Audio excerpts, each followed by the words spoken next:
My name is Moky Makura. I'm a producer, I'm a presenter, I'm an actress, and I'm a publisher.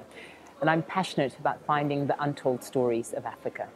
Well, I always say that I was born in Nigeria, and Nigeria defined me. I was educated in the UK.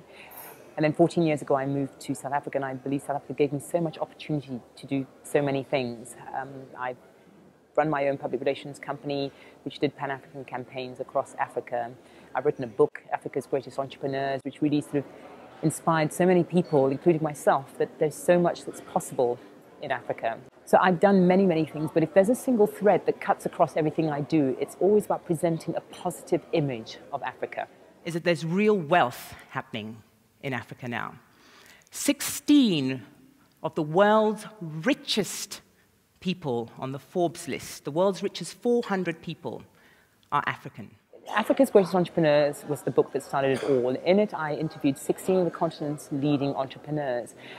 The one thing I realized is that as Africans, we don't know each other. As a Nigerian, I don't know much, or I didn't know much about what a Kenyan, a Ghanaian, what a Ugandan and Tanzanian did, what they enjoyed, what languages they spoke. And I think that's a major issue.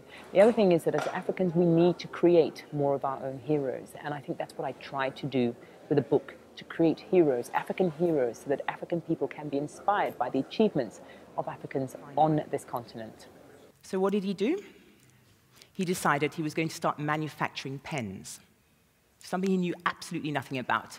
He said within his first year of business, he made $1 million US. You know, there's two things about the negative images that go out to the rest of the world. The West perceives us one way, but the other amazing thing that is happening is that other Africans who are living outside of the continent start perceiving themselves the way we're depicted. So I think it's very important, not just for the outside world, but for Africans themselves to see themselves reflected in the real way Africans behave.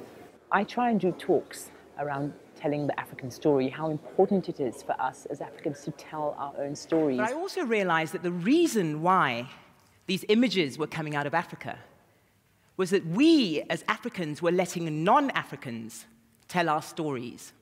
What is the legacy that we as Africans want to leave behind? There's an African proverb that means a lot to me. It's actually been one of the things that has directed a lot of the things that I've done over the last couple of years. And it goes like this: until lions learn to write, hunters will tell their stories for them. I want to be a lion who writes. And my talks are around encouraging more people to become lions, to tell the story of Africa.